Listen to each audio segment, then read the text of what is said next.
சுவாரஸ்யமாக தினசரி நடப்பு நிகழ்வுகளையும் கல்வி, விளையாட்டு, அரசியல், வாழ்க்கை முறை, மருத்துவம், தொழில்துறை, சினிமா, பொழுதுபோக்கு போன்ற பல்வேறு நிகழ்ச்சிகளையும் உடனுக்குடன் காண கேப்டன் டிவி மற்றும் கேப்டன் நியூஸ் சமூக வலைத்தள பக்கங்களோடு இணைந்திருங்கள். உங்கள் வணிகத்தை கேப்டன் டிவி மற்றும் கேப்டன் நியூஸில் விளம்பரத்தின் மூலம் மேம்படுத்த விருப்பமா? உடனே கீழே கொடுக்கப்படும் எண்ணிற்கு தொடர்பு கொள்ளுங்கள்.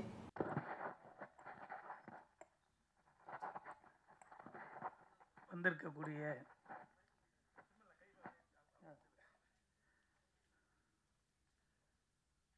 அத்தனை ஊடகம் நண்பர்களுக்கும் நன்றி. காரணம், இந்த டைட்டிலே ரொம்ப சினிமாவுக்கு இப்போ ஏற்ற டைட்டிலாக இருக்குது. ஏன்னா தில் ராஜா, இப்போ ஒவ்வொரு தயாரிப்பாளர்களுக்கும் தில்லு வேணும். காரணம், ரிலீஸ் பண்ணுறதுல ஒரு பெரிய தில்லாக இருக்குது. ஒவ்வொரு படங்களும் வெளியே வர்றதுக்கு மாபெரும் போராட்டங்கள் இருக்குது. அந்த போராட்டத்தில் தில்ராஜா ஒரு அருமையான டைட்டில். அன்பு தம்பி சத்யா எப்பவுமே தில்லான ஆளை பார்க்கறதுக்கு தான் உங்களுக்கு பாலிவுட் ஆர்டின்னு சொல்லிங்க சுத்த தமிழ். இந்த படத்தில் ஒரு மாபெரும் வெற்றி அவருக்கு காத்துக்கிட்டு இருக்கு. அதுக்கு முழுக்க முழுக்க வெங்கடேஷ் சார் தான் சேரும். ரொம்ப கடுமையாக உழைச்சி அந்த படத்தை வெற்றிகரமாக முடித்து கொடுத்துருக்காரு. அவ்வளோ பெரிய வெற்றிகள்லாம் கொடுத்துட்டு வந்த வெங்கடேஷ் சார் அந்த படத்தை சத்யாவை ஒரு பெரிய மாற்றத்தை உருவாக்கியிருக்கு. இந்த படம் சாங் பார்க்கும்போதே உங்களுக்கு எல்லாருக்குமே தெரியும்.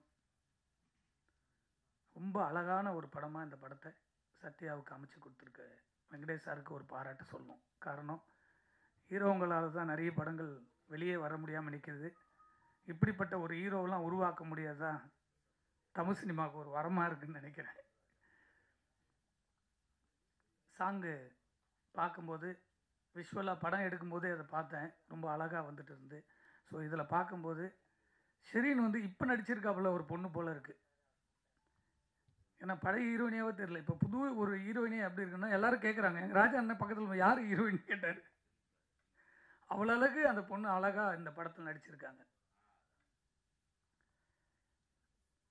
இந்த 27க்கு எவ்வளோ பெரிய படங்கள் போட்டி போடுறதுன்னு உங்களுக்கு எல்லாருக்கும் தெரியும். ஏன்னா டெய்லியும் 2 ப்ரெஸ் சந்திச்சுட்டே இருக்கீங்க.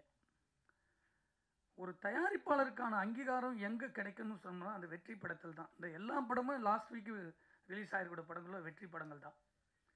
அதை மீறி வெளியில் இருக்க போஸ்டர் பார்க்கும்போது ஒரு கார்த்திக் படத்துக்கும் தில்ராஜாவுக்கும் தான் போட்டி கணக்காக ஒரு போஸ்டர் பார்க்கும்போது ஒரு லுக் இருந்தது. நேற்று நைட்டு ஒரு போஸ்டர் பார்க்குறேன். 27ன்னு போட்டு அந்த ஒரு யூத் ஜென்ரேஷனோட அந்த தில்ராஜா போஸ்ட்டும் இந்த பக்கம் கார்த்திக் சார் படம் போஸ்ட்டும் பார்க்கும்போது இந்த படத்தில் ஒரு இம்ப்ரெஸ் இருக்குது. யூத் இந்த படத்தை பார்க்கணும்னு தோன்றளவுக்கு ஒரு இந்த கதையில் இருக்குது. மியூசிக் பார்த்துருப்பீங்க, நிறைய படங்கள் பண்ணிக்கிட்டே இருக்காப்புல அன்பு சகோதரர் அமரீஷ் அவர்கள். இந்த படத்துக்கு ரொம்ப ஹார்ட் ஒர்க் பண்ணியிருக்காப்புல. அவர் கம்முன்னு நடிக்க ஆரம்பிச்சாருன்னா ரொம்ப இதை விட பிஸியாக இருக்கலாம்னு தோணுது இந்த படத்தை பார்க்கும்போது. சாங்கில் ஆமாம், அதை விட ஒன்று கொஞ்சம் நடித்தா நல்லா இருக்குன்னு நினைக்கிறேன். ரொம்ப நல்லா இருக்குது அந்த சாங்கில் பார்க்கும்போது. அவருக்கும் என்னுடைய வாழ்த்துக்கள். மேடம் ரொம்ப கோச்சிக்கிட்டாங்க பார்க்கும்போது. அவங்க கோவப்படாமல் சொல்லியிருக்காங்க. அதான் அவங்க சிரிச்சுக்கிட்டே அதை சொன்னாங்க. அதனுடைய வேதனை என்னன்றது நம்ம ரொம்ப புரிஞ்சுக்கணும். அது யாராக இருந்தாலும் சரி, இந்த படத்தை எடுத்து முடிக்கிறதுக்கு மாபெரும் போராட்டத்தில் இந்த படத்தில் 24 மணி நேரம் ஒரு நடிகனாக மட்டும் இல்லாமல் விஜய் சத்யா இந்த படத்தை ஒரு தயாரிப்பாளராக இன்னைக்கு வரைக்கும் சுமந்துக்கிட்டு போகிறார். ரிலீஸ்க்கு அப்புறமும் சுமக்கணும், ரிலீஸ்க்காக அதை முடிச்சும் சுமக்கணும். ஏன்னா அதனுடைய வழிகள் ஒவ்வொரு நாளும் அந்த பணத்தை போட்டு போட்டு படத்தை வருமானு தெரியாமல் ஒரு நடிகனாக பணம் வாங்கிட்டு ஜாலியாக சுற்றுறதை விட்டுட்டு ஒரு தமிழ் சினிமாவில் ஒரு படைப்பை தன்னை ஹீரோ வச்சு எடுக்கிற படத்தை தான் வெளியே கொண்டு வரணும்னு போராடக்கூடிய இப்படிப்பட்ட ஹீரோகள்லாம் இருந்தாங்கன்னா தமிழ் சினிமா உச்சத்தில் இருக்கும். தயாரிப்பாளர்கள் நிம்மதியாக படுத்து தூங்கலாம். இப்போ தயாரிப்பாளர் யாருமே நிம்மதியாக தூங்கலை. எனக்கு தெரிஞ்ச ஒரு 6 மாதமாக யாருமே நிம்மதியாக தூங்கலை. இப்போ ரிலீஸ் ஆகிருக்கிற இன்க்ளூடிங் ஒரு 2 நாளுக்கு முன்னாடி மகாராஜான்னு ஒரு போஸ்ட் பார்த்துருப்பீங்க, 100 நாள் போஸ்ட்டு. ரொம்ப நாளைக்கு அப்புறம் 100 நாள் போஸ்ட் பார்த்துருப்பீங்க. அவங்க கூட தூங்கலை. எவ்வளோ பெரிய வெற்றின்னு உங்களுக்கு தெரியும். அதை கடந்து அதுக்கு செலவு பண்ணியிருக்காங்க. ஆனால் பாம்பேலேருந்து ஒரு ஹீரோயினி அவங்கள வந்து டிக்கெட் போட்ட உடனே அவங்க டீமோடு வந்து இந்த படத்தை வாழ்த்தணும்னு சொல்லி இங்கே வந்து சத்யாவோட ரிலீஸ் முன்னாடியே வந்து நிற்கும் போது ரொம்ப நம்ம வந்து மகிழ்ச்சியாக பார்க்க வேண்டியதாக இருக்குது. ஆனால் இந்த படத்தில் சம்பளம் வாங்கிட்டு இந்த படத்திலே நடிச்சுட்டு இந்த படத்துக்கே வராமல் இருக்கிற ஒரு நடிகைகள் பார்க்கும்போது கோபத்தினுடைய உச்சத்துக்கு போக வேண்டியதாக இருக்குது. அவங்க தான் நடித்த படத்துக்கு டைலரில் இல்லைன்னு அவங்களுடைய ஆதங்கம், அந்த உணர்வு இருக்குது, அதை போட வேண்டியது கடமை. ஆனால் இந்த படத்தில் முன்னுரிமை கொடுத்து நடிச்சிருக்கக்கூடிய ஷெரீனு அவங்களாம் காணாமல் போன ஆர்டிஸ்ட்டு. அப்படி காணாமல் போன ஒரு ஆர்டிஸ்ட்டை கூப்பிட்டு வந்து நடிக்க வச்சு எவ்வளோ பெரிய டைரக்டர். ஸோ இவர் வந்து ஹீரோவை நடிச்சிருக்காரு. இப்போ இந்த படங்கள் வரும்போது அவங்க 5 நாள் வந்து இங்கே தங்கணும், தங்கி இந்த படத்தோட ரிலீஸுக்கு ப்ரொமோஷன் பண்ணணும். அதுதானே ஒரு ஆர்டிஸ்டுடைய கடமை. அதே போல் சமுத்தியான்னு ஒரு ஆர்டிஸ்ட் நடிச்சிருக்காங்க. ஃபோன் போட்டு கூப்பிட்டா வந்து நடிச்சிருக்கணும். ஒரு ஃபங்க்ஷனுக்கு வந்து இந்த படத்தை பற்றி பேசி இந்த படத்தில் நடிச்சிருக்க கேரக்டர் சொல்லி இதெல்லாம் நாங்கள் வாழ்ந்துருக்குன்னு சொல்லும்போது தான் அது வந்து ஆடியன்ஸுக்கு போய் தேரும், இந்த படத்தில் இவங்க நடிச்சிருக்கு. ஸோ இவ்வளோ விஷயம் இருக்குல்ல, அதை ஒரு 100 பேர் பார்ப்பாங்க, அதில் ஒரு 50 பேர் தேட்டருக்கு வருவாங்க. ஸோ ஆடியன்ஸ் கிட்ட போய் சேரும். ஒரு கண்டென்ட் போய் சேர்றது எப்படி சேருது? அவங்களே அதில் இருக்கிறவங்க வந்து சொல்லும் போது தான் சந்தோஷம். பெரிய டாப்பில் இருக்க எல்லா நடிகருடைய படத்துக்கு வந்து நிற்கிறாங்க. நான் ஒவ்வொரு ஆடியோ ஃபங்க்ஷன் சொல்லுவேன், எல்லா டாப்பில் இருக்க ஹீரோங்களாம் வந்து நின்று, ரஜினி சார்லாம் இப்போ லாஸ்ட் படத்துக்குலாம் வந்து பேசும்போது சந்தோஷமாக இருக்குது. ஆனால் இப்போ அப்கமிங்கில் வரப்போ ஒரு படத்துக்கு இவங்கெல்லாம் வந்து சமித்யா அந்த பக்கம் இவங்கெல்லாம் ஒரு ஆர்டிஸ்ட் கூட வரலன்னா யாருமே வந்து சும்மா நடிக்கல. ஒரு தயாரிப்பாளருடைய படத்துக்கு எதுக்கு வராங்க? பணம் வாங்கிட்டு தான் நடிக்கிறீங்க. பணம் கொடுக்கலைன்னா உடனே கம்ப்ளைண்ட் பண்ணுறீங்க நடிகர் சங்கத்துக்கு. பணம் கொடுக்குற வரைக்கும் விட மாட்டேன்றீங்க ஒரு தயாரிப்பாளரை. உங்களுக்கு பணத்தையும் கொடுத்து முடிச்சிடறோம், படத்தையும் உங்களுக்கு கௌரவத்தை கொடுத்து நடிக்க வைக்கிறோம். அந்த படத்துக்கு வந்து ப்ரொமோஷன் கொடுக்கலன்னா யாருக்கிட்ட கேட்பாங்க தயாரிப்பாளர்? இதுக்கெல்லாம் ஒரே ஒரு முடிவு, தெளிவான முடிவு. இனிமேல் எந்த நடிகரும் சரி நடிகர்களும் சரி ஃபங்க்ஷனுக்கு வராமல் இருக்கவே முடியாது. அவ்வளோ திடமான முடிவுகள்லாம் சங்கத்தில் ஒட்டுமொத்த சினிமாவே சேர்ந்து எடுத்துட்டு இருக்கு. இப்போ நிறைய விஷயங்கள் நடந்துட்டு இருக்கு, யாருக்குமே தெரியாது. திடமான முடிவு, அந்த படத்தில் நடித்தா வரணும். நம்ம வீட்டு கல்யாணங்க, நம்ம வீட்டு கல்யாணத்தில் நம்மளே வந்து நிற்காம வெளியில் இருக்க ஆள் வந்து நிற்பாங்க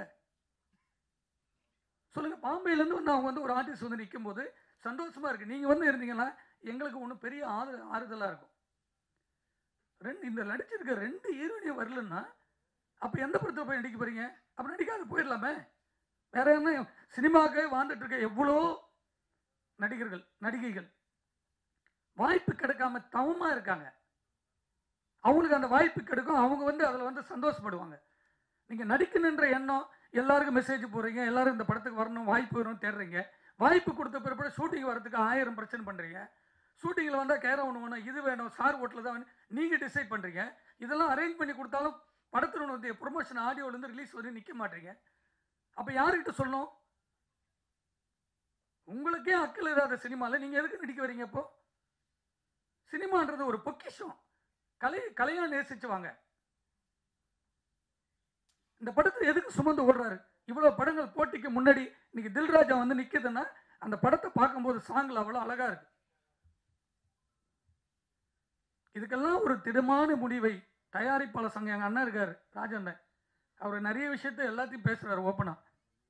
ஒவ்வொரு படத்துக்கு நிற்கிறார், சின்ன படத்துக்கு அவர்னா எதிர்பார்த்தா வந்து நிற்கிறாரு. அவர் நிம்மதியாக வீட்டில் இருக்கலாம், தூங்கிட்டு இருக்கலாம். எதுக்கு வராரு? சினிமாவையும் இந்த கலையை நேசிச்சு இந்த சினிமா தான் நம்மளுக்கு சோறு போடுன்ற ஒரு ஆதங்கமும் அன்பும் தான் இங்கே வந்து நிற்கிறாரு. வெங்கடேஷ் சார் தெரியும், அவர் கொடுக்காத இட்டா எவ்வளவு இட்டு கொடுத்துருக்காரு. அவர் படத்திலே நீங்கள் வந்து நிற்க மாட்டீங்கன்னா அப்போ வேற எந்த படத்தில் நிற்பீங்க? ஒரு புது படத்தினுடைய டைரக்டர் படத்திலாம் நீங்கள் எப்படி வந்து நிற்பீங்க? தமிழ் சினிமாவில் மட்டும்தான் தயாரிப்பாளர்கள் வந்து யாரும் கேட்க மாட்டாங்கன்ற ஒரு தைரியத்திலே சுற்றுறாங்க. தயாரிப்பாளர் இல்லைன்னா சினிமாவில் யாருமே இருக்க முடியாதுன்றது யாருக்குமே இன்னும் புரியல. அது சொல்லிக்கிட்டே இருக்காங்க, பேசிகிட்டே இருக்காங்க, போயிட்டே இருக்காங்கன்னு நினைக்கிறாங்க. எல்லாத்துக்கும் ஒரே முடிதான். ஒரு ஸ்ட்ரைக்கில் ஒரு 1,00,000 பேர் சாப்பாடு இல்லாமல் அலைவாங்க சினிமாவில். அந்த சூழ்நிலை உருவாக்கிட்டு இருக்கு சினிமாவுக்கு. ஒவ்வொரு தயாரிப்பும் வெள்ளிக்கிழமை ரிலீஸ் பண்ணி எல்லாத்தையும் வித்து போட்டுக்கிட்டே இருக்காங்க.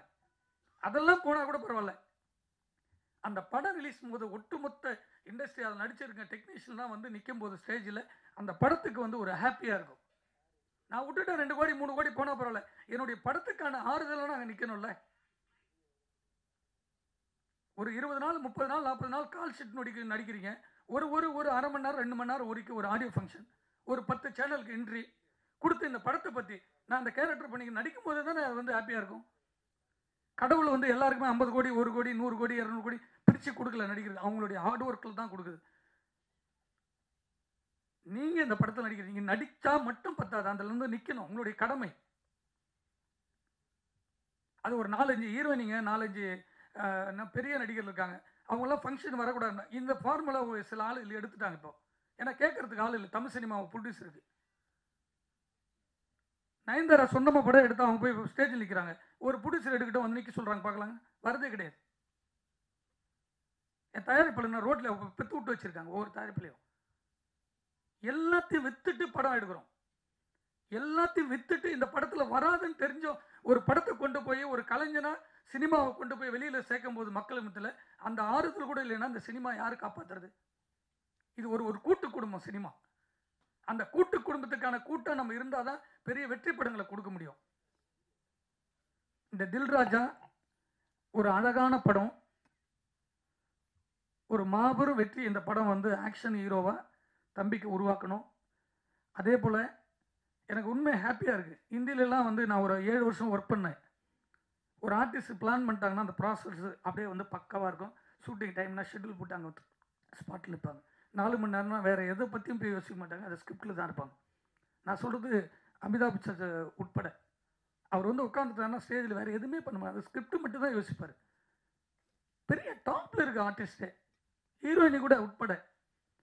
இங்கே மட்டும்தான் இப்போ சினிமாவில் வரும்போதே கேரம் உள்ள க்ளீனாக இருக்கான்னு கேட்குறது, ஸ்டார் ஹோட்டலில் ரூம் இருக்காது. நம்ம எது வரும் அந்த எனர்ஜி வந்து இன்னைக்கு ரொம்ப ஸ்ட்ராங்காக இருக்குது. Thank you for that.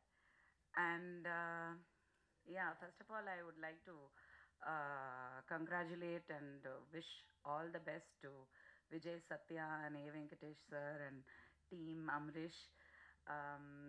அவர் தான் நிறைய நடிச்சிருக்காரு படத்தில்.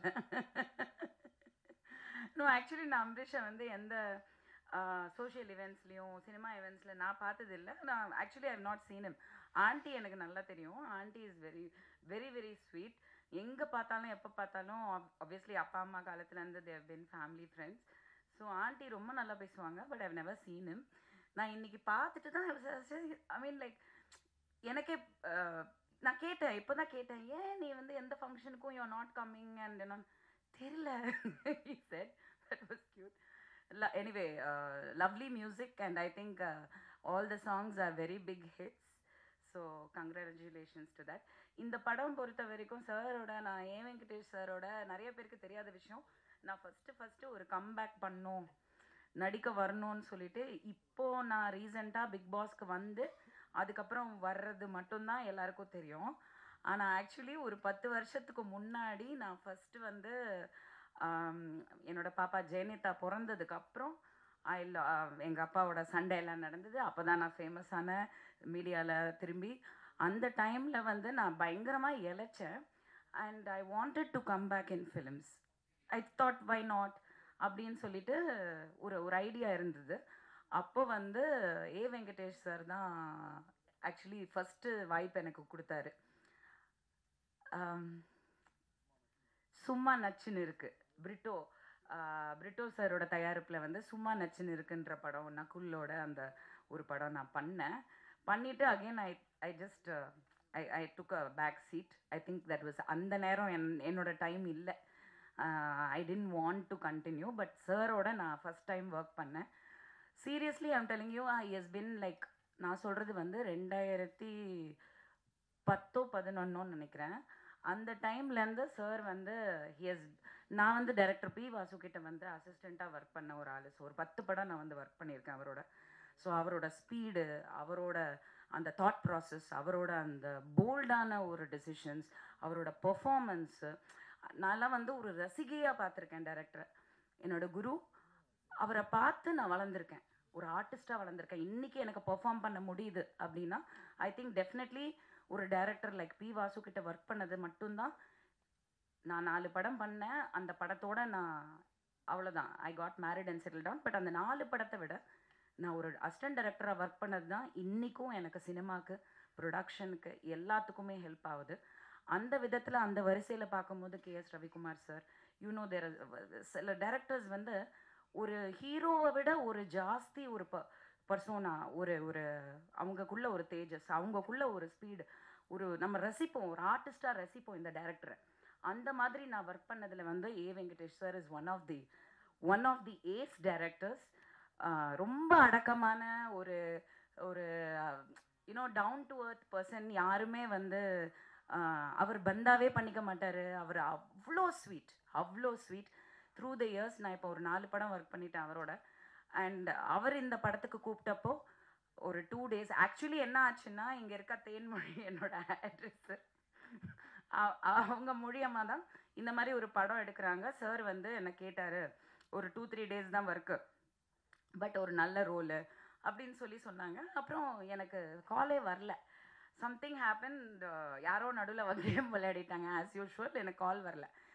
எனக்கு வந்து சார் படம்னோன்னா நான் யாருக்கும் அந்த மாதிரி கால் பண்ண மாட்டேன். சார் படம்னோன்னா நான் வந்துட்டு நம்பர் வாங்கி ஸ்பெசிஃபிக்காக சாருக்கு கால் பண்ணேன். நான் சொன்னேன், சார் என்ன சார் நீங்கள் ஏதோ இந்த ஒரு கேரக்டர் ஏதோ நீங்கள் சொன்னீங்களா, அதுக்கப்புறம் என்னாச்சு சார்னோன்னா அவருக்கே தெரியல. அவர் சொன்னார், ஏம்மா உங்களை அப்ரோச் பண்ணாங்களாமே, நீங்கள் ரொம்ப பணம் கேட்டீங்களாமே. நான் சொன்னேன், சார் என்னை பற்றி கொஞ்சம் விசாரிச்சுட்டு பேசுங்க, நான் வந்து நிறைய பணம் கேட்டேன்னு சொன்னால் தயவு செஞ்சு நம்பாதீங்க அப்படின்னு. அப்படியா, சரி ஓகே நான் பேசுகிறேன். நான் சொன்னேன், சார் நீங்கள் எதுவுமே பேசாதீங்க, எப்போ ஷூட்டிங், எங்கள் லொக்கேஷன் மட்டும் சொல்லுங்கள், நீங்கள் என்ன கொடுத்தாலும் நான் வாங்கிக்கிறேன். ஆனால் உங்கள் படத்தில் நீங்கள் அந்த கேரக்டருக்கு கூப்பிட்டுட்டு நான் வராமல் இருக்க மாட்டேன் அப்படி சொல்லி நானா லொக்கேஷன் போய் ஒர்க் பண்ண ஒரு படம்னா அது தில் ராஜா தான். அப்போ வந்து ஆக்சுவலி நான் how to call you Sathya ஒன்லினோ விஜய் சத்யா. ஸோ சத்யாவை நான் பார்த்தப்போ நான் ஏதோ இவர் டைரக்டர்ஸை சொன்ன மாதிரி நான் சொன்னேன், நான் நினச்சேன் ஏதோ எனக்கு சிம்ரனோட ஹஸ்பண்ட் ஞாபகம் வந்தது. ஆக்சுவலி தீபக் தான் ஞாபகம் வந்தது. ஆக்சுவலி ஒரு younger version of Deepak, really you know, because அப்போத்துலேருந்து நான் பார்க்குறனால எனக்கு ஏதோ இந்திக்கார பையன் போல இருக்கு, ஓகே அப்படின்னு நினச்சேன். பார்த்தா கோயம்புத்தூர், ஊட்டி பக்கா தமிழ். அந்த கலர்லாம் வந்துட்டு ஊட்டியோட அந்த இதனால வந்து colour, but very very very well behaved and very decent gentleman. அங்கே ஸ்பாட்லேயே எனக்கு தெரிஞ்சது his education, his knowledge and passion for cinema. Seriously இந்த விஷயம் நான் சொல்லி ஆகணும். இன்றைக்கி நான் ஒரு ப்ரொடியூசர், நானும் நான் வந்து Vanitha film productions. MGR, Sivaji, Rajini, Kamal was my 4th film. இப்போ ஒரு 5th ப்ரொடக்ஷன் போயிட்டுருக்கு. அந்த படம் வந்து கூடிய விரைவில் அக்டோபரில் வந்து அனௌன்ஸ்மெண்ட் வரும். உங்களை எல்லாரையும் அழைக்கணும். அது நான் அதனால் அதை பற்றி அதிகமாக பேசலை. பட் அதில் ஒரு சின்ன சஸ்பென்ஸ் இருக்குது, அது இத்தனை நாள் நான் சொல்லலை. Because of time is almost close and இந்த மாதிரி பிரச்சனைகள் ஃபேஸ் பண்ணுறனால நான் வந்து இன்றைக்கி அதை பற்றி பேசி ஆகணும். நான் ஃபஸ்ட் டைம் நான் நினச்சே பார்க்கல, இத்தனை வருஷம் கழித்து நான் ஒரு அசிஸ்டன்ட் டைரக்டராக ஒர்க் பண்ணது உண்மை தான், அது பேஷன், கற்றுக்கணும் சினிமா, அவ்வளோதான். தவிர இன்றைக்கி நான் வந்து ஒரு டைரக்டராக பரிமாணம் எடுக்கிறேன் இந்த படத்து மூலியமாக. Production number 5. இந்த படத்தில் வந்து நான் ஃபேஸ் பண்ணது ஒரு டைரக்டராக, ஜோவிகா தான் ப்ரொடியூசர். ஸோ உங்களுக்கு புரியுதான்னு எனக்கு தெரில. ஆனால் ஒரு ஃபஸ்ட்டு படத்துலேயே வந்து எவ்வளோ சினிமாவை பற்றி கற்றுக்க முடியுமோ. ஏன்னா அந்த படத்தில் வந்து ஒரு 27-28 ஆர்டிஸ்ட் இருக்காங்க. எல்லாருமே சீனியர் ஆர்டிஸ்ட், எல்லாருமே பர்ஃபார்மர்ஸ், எல்லாருமே ஃபேமஸ் ஆர்டிஸ்ட். இத்தனை பேரை வச்சு நாங்கள் தாய்லாண்டில் ஒரு 70% கம்ப்ளீட் பண்ணி, இங்கே வந்து ஒரு 30% கம்ப்ளீட் பண்ணி இப்போ போஸ்ட் ப்ரொடக்ஷன் போயிட்டுருக்கு. வித் காட்ஸ் கிரேஸ் படம் முடிஞ்சது. ஆனால் ஒரு ஹீரோவோட சப்போர்ட் வந்து இந்த அளவுக்கு இருக்கணுங்க. Seriously I have to tell you. ஏன்னா நான் பார்த்தப்போ வெறும் ஹீரோவாக தான் பார்த்தேன்.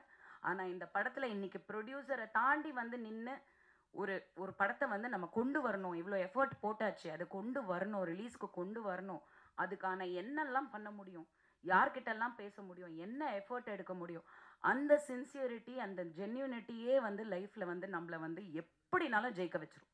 அது ரொம்ப முக்கியம் சினிமாவில். அது இல்லாதனால தான் cinema அழிஞ்சிட்ருக்கு.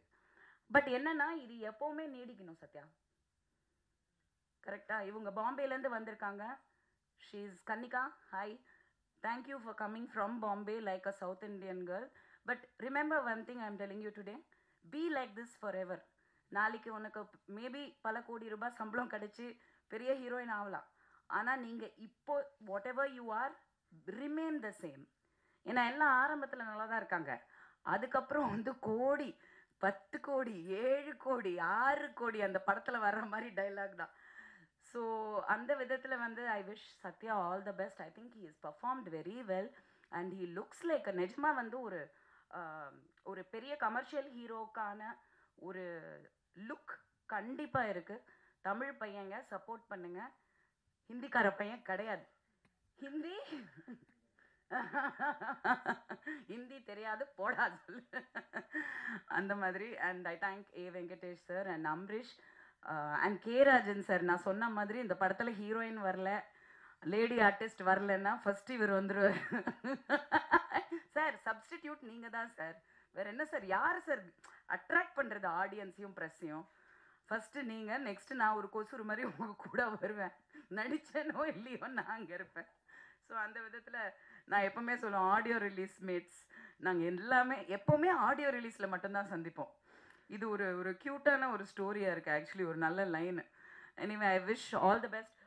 September 27th PVR INOX Pictures. It was actually something very intriguing. ஏன்னா PVRங்கிறது it is a very big brand, INOX. In fact, I think most of the theaters today is PVR INOX.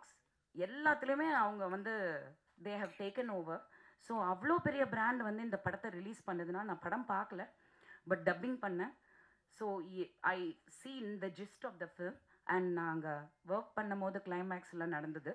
So அப்படி இருக்கும்போது இவ்வளோ பெரிய brand வந்து ஒரு படத்தை ரிலீஸ்க்கு கொண்டு வராங்க அவங்க தேட்டர்ஸ்லனா, கண்டிப்பாக அதில் வந்து there is definitely stuff in it. 100% தியேட்டர்ஸில் போய் பாப்கார்ன் வாங்கிட்டு படம் பார்ப்போம். And I wish the team all the best. Thank you.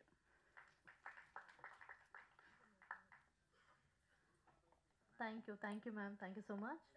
Good evening everybody, and it's really exciting to be here. Thank you. Vanakkam. So yeah, it's really nice and exciting to be here. I was actually sitting there and preparing, okay, if they'll call me what will I say, because I actually didn't understand one single word you all were speaking, and I was like, yeah, oh, they all are praising also, and sir to has spoken a lot. I was like, oh, what all has he mentioned? Okay, so we are here to give a major shout out to Dil Raja, Mr. Vijay Satya, Mr. A. Venkatesh, the entire team, and I can already see that the movie has great potential because the people in it are amazing, superbly talented. The songs we have seen are already trending. So let's give it a shout out, and this night is about this only. And yeah, all the best. Thank you so much for having me.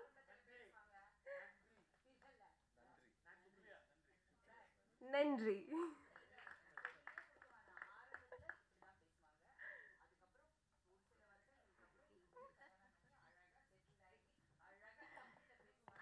Thank you கனிகாமன், thank you so much. இல்லை, அடுத்து அவங்க தமிழ் படம் பண்ணிட்டு இருக்காங்க. அதனால அவங்க அடுத்த முறை உங்களை சந்திக்கும் போது நிச்சயமாக வந்து தமிழில் தான் பேசுவாங்க. அந்த படத்துலேயுமே வந்து சத்யா அவர்கள் ஹீரோவாக நடிக்கிறாரு. ஹெர்குலஸ் அப்படின்ட்டு அந்த படத்துடைய டைட்டில். அனைத்து பத்திரிகை நண்பர்களுக்கும் மற்றும் ஊடக நண்பர்களுக்கும் என்னுடைய பணிவான மாலை வணக்கம். First of all I give thank to Kannika. ஏன்னா இந்த படத்துடைய எல்லாருமே சொல்லிட்டாங்க, ஹீரோயினை நடிச்சிட்டு இருக்க செரீன், அப்புறம் சம்யுக்தா, அது ஒரு செகண்ட் ஹீரோயின் மாதிரி படத்தில் ஒரு முக்கியமான லீட் ரோல். அவங்க 2 பேரும் வரலை. பல முறை ஃபோனில் சத்யா வந்து போராடினார், என்கிட்ட சொன்னார். நானும் பேசி பார்த்தேன். அங்கே படப்பிடிப்பு, இங்கே படப்பிடிப்புன்னாங்க. புரிஞ்சுக்குவோம் நம்மளாம். இப்போ சினிமாவில் வந்து உங்கள் எல்லாத்துக்குமே தெரியும், ஒரு விஷயத்தை எப்படி அழகாக நாசுக்காக அவாய்ட் பண்ணுவாங்க, என்னென்ன ரீசன் சொல்லுவாங்கன்னு தெரியும். அது இந்த படத்துலையும் அஃப்கோர்ஸ் நடந்துச்சு. என்ன கூட சத்யாவும் வனிதாவும் சேர்ந்துட்டு இந்த மாதிரி நீங்கள் படம் பண்ண ஹீரோக்களை கூப்பிடுங்க, நீங்கள் படம் பண்ண ஹீரோக்களை கூப்பிடுங்கன்னாங்க. நான் சொன்னேன், இல்லை எனக்கு தெரியும் அவங்களாம் வரமாட்டாங்க, கூப்பிட்றது வேஸ்ட்டு அப்படின்னே நான் சொன்னேன். இல்லை கூப்பிடுங்க, நீங்கள் இவ்வளோ படங்கள் இவ்வளோ ஹீரோக்களை வச்சு பண்ணியிருக்கீங்க, பண்ணுங்க அப்படின்றப்போ எனக்கு மைண்டில் ஒன்று தோணுச்சு. நான் ஒரு ஹீரோவை இதே மாதிரி இப்போ சத்யா எப்படி ஒரு அப்கமிங் ஹீரோவாக இருக்கார். சொல்ல மறந்தேன், சத்யா வந்து இது ஃபஸ்ட்டு படம் கிடையாது. அவர் இதுக்கு முன்னாடி ஒரு 4-5 படங்களை பண்ணியிருக்காரு. குறிப்பாக சொல்லப்போனால் நெல், மகாராஜன், இப்போ வந்த மகாராஜா இல்லை, அப்போ வந்த மகாராஜன் போன்ற படங்கள்லாம் பண்ணியிருக்காரு. அப்படி அப்கமிங்கில் இருக்கிற ஹீரோவாக இருக்கிறாரு. நாம் ஒரு இப்படி தானே ஒரு அப்கமிங் ஹீரோக்கு படங்கள் 2 படங்கள் பண்ணி அவர் வந்து சினிமாவில் அவருக்கு ஒரு ஒரு ஒரு கம்பேக் மாதிரி கொடுத்தோம் அப்படின்ற மாதிரி. சும்மாருங்க, அப்படின்லாம் நாங்கள் வந்து கூப்பிட்டோம், யாரும் வரலன்னு வச்சுக்கோங்க. ஓகே, இப்போ வந்துட்டு என்னென்னா இந்த படம் வந்து என்னென்னா, நான் வந்து எனக்கு வந்து சத்யா ஃபோன் பண்ணார் ஒரு நாள். சார் உங்களை மீட் பண்ணோம் அப்படின்னாரு. நான் போன உடனே எனக்கு வந்து ஒரு கதையை சொன்னார். அந்த கதையை அப்படியே அவர் ஃபுல்லாக சொல்லி முடிச்சுட்டு கதை எப்படி சார் இருக்குன்னு கேட்டார். நான் உண்மையிலேயே அவர் கதை சொல்லி ஒப்பீனியன் கேட்க கூப்பிட்றாருன்னு நினச்சேன். ஏன்னா நிறைய என்னுடைய சினிமா நண்பர்கள் வந்து கூப்பிட்டு கதை சொல்லி ஒப்பீனியன் கேட்பாங்க. எனக்கு என்ன கதையை பற்றி என்ன தோணுதோ அதை இமீடியட்டாக நான் வந்து ரிஃப்ளெக்ட் பண்ணிட்டு வந்துடுவேன். எனக்கு இந்த இடம் இப்படி தோணுது, நல்லா இருக்குது, நல்லா இல்லை சுமாராக இருக்குது, இது இப்படி பண்ணால் பெட்டராக இருக்கும், என்னுடைய சஜஷன்ஸ் கொடுத்து வந்துடுவேன். அப்படி தான் அவர் கூப்பிட்றாருன்னு நினச்சி நான் வந்து கதையை ஃபுல்லாக கேட்டு முடிச்சுட்டு நல்லா இருக்குங்க, சூப்பராக இருக்குது, அங்கங்கே கொஞ்சம் கமர்ஷியல் இன்க்ரீடியன்ஸ் உள்ளே போட்டாச்சுன்னா கரெக்டாக பக்காவாக வரும் அப்படின்னு ஒன்று. சார் இந்த கதையை நீங்கள் தான் டைரக்ட் பண்ணணும் அப்படின்னாரு. எனக்கு ரொம்ப ஷாக்கிங்காக இருந்துச்சு. ஏன்னா நான் வந்து அந்த கதையை கேட்குறப்போ ஒரு ஆடியன்ஸாக தான் கேட்டிருக்கேன், அது நம்மளே டைரக்ட். எனக்கு இவங்க சொன்ன அந்த கதை வந்து எனக்கு ஒரு புது களம். எனக்கு கமர்ஷியலாக அந்த கதையில் இருந்தால் கூட 2 கேரக்டர் தான் ஃபஸ்ட் ஆஃபில் ட்ராவல் ஆகுது, வேறு கேரக்டர்ஸ் ஃபஸ்ட் ஆஃபில் கிடையாது. ஃபுல்லாக ஒரு பரபரப்புன்னு ஒரு ஆக்ஷன் 10 நிமிஷத்தில் ஆரம்பித்து அப்புறம் இன்டர்வல் வரைக்கும் அந்த ஆக்ஷன் போகுது. இது டிஃப்ரெண்ட்டாக இருக்க அப்படின்ட்டு நான் அவர்கிட்ட உடனே கேட்டது, இந்த கதைக்கு என்ன எதுக்கு நீங்கள் டைரக்டராக செலக்ட் பண்ணீங்க அப்படின்னு. அவர் சொன்னார், இல்லை சார், இதை வந்து ஒரு பரபரன்னு ஒரு ப்ரெசன்டேஷன் வேணும், அதுக்காக தான் உங்களை கூப்பிட்றேன் அப்படின்னு. ஓ, அப்போ தான் நான் நினச்சேன், ஓ நம்ம பரபரன்னு பண்ணுறோம் போல இருக்குது அப்படின்ட்டு சரின்னு சொல்லி ஒத்துக்கிட்டு இந்த படத்தை பண்ணால். உண்மையிலே இந்த படம் வந்து ரொம்ப ஒரு குறுகிய கால தயாரிப்பில் முடிக்கப்பட்ட படம்.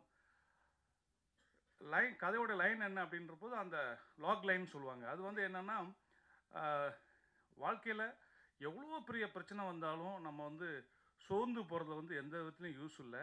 அதில் வந்து நம்ம ரொம்ப சாமர்த்தியத்தையும் சாணக்கியத்தனத்தையும் யூஸ் பண்ணி ஜெயிக்கணும். அதுதான் இந்த படத்தில் இந்த ஹீரோ பண்ணுவார். அதற்கு அவர் வந்து ஒரு பெரிய ஹீரோவுடைய மேற்கோள்கள், அதாவது அவர் படங்களில் சொன்ன கொட்டேஷன்லாம் யூஸ் பண்ணி பண்ணுற மாதிரியான ஒரு வித்தியாசமான கதை இது. அவங்க பண்ணி வச்சுருந்தவங்க கேட்டவொன்னே எனக்கு ரொம்ப இம்ப்ரெஸ் ஆச்சு. இந்த கதையை பண்ணலான்னு டிசைட் பண்ணி பண்ணும்போது அந்த லாக் லைன் வந்து இப்போ தான் அந்த ஹோஸ்ட் சொன்ன மாதிரி அவங்க வந்து ரஜினி சார் இப்போ மேடையில் பேசுகிறப்போ, அட நம்ம கதை லாக் லைன் இதானே அப்படின்ற மாதிரி நமக்கு சந்தோஷமாக இருந்துச்சு. இந்த படத்தில் வந்து ஷெரீன் வரலை, ஆனால் படத்தில் அவங்களுக்கு ரொம்ப முக்கியமான ஒரு ரோலு. அப்புறம் யாராவது சம்யுக்தா வரலை, அவங்களுக்கும் படத்தில் ஒரு முக்கியமான, நீங்கள் பார்த்துருப்பீங்க ட்ரெய்லரில், ஒரு நல்ல ஒரு இம்பார்ட்டண்டான ரோலு. அஃப்கோர்ஸ் வனிதா சத்தம் போட்டாங்கல்ல, நான் கிளம்புறேன், ட்ரெய்லரில் என் ஷாட் இல்லை என்ன அப்படி இப்படின்னு கேட்டாங்க இல்லையா. ஆக்சுவலாக நான் பர்பஸாக வனிதா ஷாட் போடலை இந்த படத்தில். ஏன் இந்த ட்ரெய்லரில் வேண்டான்னு வேறு யாரும் இல்லை, நான் தான் காரணம், வனிதா மேடம். நான் எதுக்கு வேண்டான்னு சொன்னேன்னா, இந்த படத்தில் அவங்க பண்ணியிருக்க கேரக்டர் வந்து ரொம்ப ஒரு இந்த கேரக்டர் என்ன பண்ண போகுது அப்படின்னு ஒரு கியூரியாசிட்டி கிளப்பிக்கிட்டே இருக்கும் படத்தில். முக்கியமான இடத்துல அது ஒரு முக்கியமான விஷயத்த கோட்டை விட்டுருவாங்க. அதுலேருந்து தான் படம் கிளைமாக்ஸ் டேக் ஆஃப் ஆகும். இந்த கேரக்டர் தெரிய வேண்டாம் படத்தில், இவங்க இருக்காங்கன்னே தெரிய வேண்டாம் அப்படின்னு சொன்னோம். இன்ஃபேக்ட் சொல்லப்போனால் நான் அந்த ஆடியோ ஃபங்க்ஷனுக்கு ஹீரோயின்ஸ் 2 பேர் வந்திருந்தாங்கன்னா வனிதா கூப்பிட்ருக்கே மாட்டேன். இந்த படத்தில் அவங்க இல்லைன்ற மாதிரியே வச்சுக்கோன்னு தான் நினச்சிக்கிட்டு இருந்தேன். பட் அன்ஃபார்ச்சுனேட்லி கூப்பிட வேண்டிய சூழல் வந்துச்சு, ஏன்னா வேறு ஆர்டிஸ்ட் இல்லைன்னு. அப்புறம் வந்து இவர் நெக்ஸ்ட் படம் ஹெர்குலஸ்னு படம் பண்ணுறாரு. அந்த படத்தில் வந்து புக்காக இருக்கிற ஹீரோயின் வந்து கன்னிகாமன். அந்த காலத்தில் ஜீனத்தம்மன் சொல்லுவோம்ல, அதுதான் கன்னிகாமன். அப்போ வந்து அவங்க வந்து ஃபங்க்ஷனுக்கு வந்தது எனக்கு ரொம்ப தேங்க்ஸ், ரொம்ப சந்தோஷம். தேங்க்யூ கன்னிகா. இந்த படத்தை பற்றி இன்னும் நம்ம நிறைய பேசுகிறத விட முக்கியமாக இந்த படத்துடைய மியூசிக் பற்றி சொல்லணும். அம்ரீஷ் கிட்டத்தட்ட எனக்கு அவருக்கு சண்டையே நடக்கும். நான் எந்திரிச்சுலாம் போயிருக்கேன் அவர் ஸ்டூடியோலேருந்து எழுந்திரிச்சு. அவர் வந்து இருங்க ஏங்க பண்ணலாங்க அப்படிம்பார். அப்படி நல்ல சாங்ஸ் எனக்கு போட்டு கொடுத்தாரு. ரீரெக்கார்டிங்கும் ரொம்ப அருமையாக அந்த படத்துக்கு ரீரெக்கார்டிங் பண்ணியிருந்தார். நீங்கள் ட்ரெய்லரில் பார்த்துருப்பீங்க, ஒரு ஃப்ளூட்டில் ஆக்ஷன் ட்ரெய்லருக்கு ஒரு ஃப்ளூட் பிட்டு வருதுங்கிறது வந்து ரொம்ப எனக்கு போட்டு காமிச்சோன்னா ரொம்ப பிடிச்சிருந்துச்சு அந்த தீம் அவருக்கு. அப்படி அவர் ரொம்ப மியூசிக்கு வந்து மெனக்கெட்டுருக்காரு. இன்னும் சொல்லப்போனால் அந்த சாங் அவர் ஆடும்போதே நான் சொன்னேன், இந்த சாங் நீங்கள் தாங்க பேசப்படுற ஆளாக இருக்கும்னு சத்யா வைக்கும்போதே சொன்னேன். ஒரு நல்ல நடிகரும் கூட அவர். ஃப்யூச்சரில் டைரக்டர்ஸ் அவரை யூஸ் பண்ணிக்குவாங்க. அப்புறம் அவர் திருமலை அவர்கள் சொன்ன மாதிரி இன்றைக்கி சினிமா வந்து எல்லாருக்குமே தெரியும். இன்றைக்கி வாரத்துக்கு எப்படி பார்த்தாலும் 5-6 படம் வருது. இன்னும் நான் கூட நேற்று கூட இவர்கிட்ட கேட்டேன், நம்ம ஹீரோட்ட, சத்யா 27 நிறைய படங்கள்லாம் வருது, நம்ம ஒன்றும் கொஞ்சம் தள்ளலாமா, ப்ரெஸ் மீட்டை வேணால் நீங்கள் கேன்சல் பண்ணலாமாலாம் நேற்று நான் கேட்டேன். அவர் வந்து எனக்கு ஒரு எஸ்எம்எஸ் அனுப்பியிருந்தார். சார் 300% இந்த படத்துக்கு நான் என்னுடைய எஃபர்ட்டை போட்டேன் சார், 300% என்னுடைய எஃபர்ட் அந்த படத்துக்கு போட்டேன். அதனால் அந்த படத்தை 27th ரிலீஸ் பண்ணுவோம் சார், ரிசல்ட்டு என்னங்கிறத நம்ம கடவுள் கையில் விட்டுடலாம் அப்படின்னாரு. உண்மையை சொல்லப்போனால் இந்த அப்கமிங்கில் இருக்கிற ஹீரோக்கள் கூட நான் நிறைய படங்கள் பண்ணியிருக்கிறேன். அப்போ அவங்களுக்கு ஒரு ஃபயர் இருக்கும், அந்த ஃபயர் சத்யாட்ட இருக்குது. அந்த வேட்கையும் அதுக்காக அவர் போடுற எஃபர்ட்டு, அவர் பண்ணக்கூடிய ஸ்ட்ரெயின், நைட்லாம் அவர் படுக்க தூங்கும்போது 3 மணி 3:30 மணிக்கெல்லாம் மெசேஜ் போட்டு படுத்துருக்கிறாரு. அவ்வளோ தூரம் அவர் ஸ்ட்ரெயின் பண்ணியிருக்காரு. தயாரிப்பாளர் வந்து அவருடைய நண்பரும் கூட. இப்படி ஒரு நண்பருக்காக படம் எடுத்திருக்காரு. அதை இயக்க எனக்கு ஒரு வாய்ப்பு கிடைச்சிருக்கு. இந்த படம் சத்யாவை தமிழ் சினிமாவில் அப்படியே இந்த ஒரே படத்தில் தூக்கிட்டு உச்சத்தில் வைக்க வேண்டாம், ஒரு 2 படம் அவருக்கு புக் ஆனால் போதும். இதை பார்த்துட்டு அதுவே எனக்கு கிடைச்ச வெற்றி. இந்த படத்தில் எங்கூட பணியாற்றின கேமராமேன், அப்புறம் music director Amrish, editor Suresh sir, அப்புறம் இந்த படத்தினுடைய அனைத்து டெக்னீஷியன், என்னுடைய உதவியாளர் உள்பட ரொம்ப ஸ்ட்ரெயின் பண்ணாங்க. எல்லாருக்கும் இந்த மேடையில் நான் நன்றி கூறிக்கொண்டு, இப்போது வந்து ஒரு படம் ரிலீஸ் ஆகி ஒரு 3-4 டேஸில் வந்து அந்த படத்தினுடைய ரிசல்ட் என்னென்னு தெரிஞ்சிடும், எல்லாருக்குமே தெரிஞ்சிடும். அப்படி இந்த படம் கடவுளுடைய அனுக்கிரகத்தால், தெய்வத்தால் ஆகாத எனினும் முயற்சி தன்மை வருத்த கூலி தரும் அப்படின்னு திருவள்ளுவர் சொல்லியிருக்காரு. கடவுள் கொடுக்காட்ட கூட சத்யா பண்ணிகிட்டு இருக்க அந்த எஃபர்ட், அந்த முயற்சி, அவர் படக்கூடிய அவமானங்கள், இன்சல்ட்டு, அதெல்லாம் தாண்டி அவர் அந்த படத்தை வந்து இன்றைக்கி இந்த மேடை கொண்டு வந்துட்டார் ரிலீஸுக்கு. இந்த ரிலீஸில் இந்த படம் வெற்றின்னு ஒரு பேரும், படம் நல்லா இருக்குப்பா, படம் பார்க்கலாம் அப்படின்ற ஒரு பேரும் கிடச்சி, இந்த படம் சத்யாவுக்கு மீண்டும் ஒரு படம் புக் பண்ணி கொடுத்தா கூட அது எனக்கு கிடைச்ச வெற்றி, நான் சந்தோஷப்பட்டுக்குவேன். இந்த வந்திருக்க பத்திரிகை நண்பர்கள், ஊடகங்கள் எல்லாருமே அவருடைய உழைப்புக்காக அவருக்கு நீங்கள் நிறைய சப்போர்ட் பண்ணுங்கள். இந்த படம் எல்லோரையும் நிச்சயமாக திருப்திப்படுத்தும் படம் பார்க்குறவங்கள அப்படின்னு எனக்கு ஒரு இயக்குனராக நம்பிக்கை இருக்குது. மீண்டும் ஒரு நல்ல மேடையில் உங்களை சந்திக்கிறேன். இந்த படத்தை வெற்றி பெற செய்யறதுக்கு நீங்கள் கொண்டு போய் சேர்க்குற விஷயந்தான் முக்கியம். அதை சேர்ப்பீர்கள். எப்போவுமே எனக்கு அந்த பத்திரிகையாளருடைய அந்த நட்பும் அவருடைய ஆதரவும் இருந்திருக்கு. இந்த படத்தில் நடக்கும். உங்கள் அனைவருக்கும் மீண்டும் நன்றி கூறி விடைபெறுகிறேன். நன்றி, வணக்கம். Thank you so much sir. Dilraja படத்துடைய இசையமைப்பாளர் துல்லியமாக தினசரி நடப்பு நிகழ்வுகளையும் கல்வி, விளையாட்டு, அரசியல், வாழ்க்கை முறை, மருத்துவம், தொழில்துறை, சினிமா, பொழுதுபோக்கு போன்ற பல்வேறு நிகழ்ச்சிகளையும் உடனுக்குடன் காண கேப்டன் டிவி மற்றும் கேப்டன் நியூஸ் சமூக வலைத்தள பக்கங்களோடு இணைந்திருங்கள். உங்கள் வணிகத்தை கேப்டன் டிவி மற்றும் கேப்டன் நியூஸில் விளம்பரத்தின் மூலம் மேம்படுத்த விருப்பமா? உடனே கீழே கொடுக்கப்படும் எண்ணிற்கு தொடர்பு கொள்ளுங்கள்.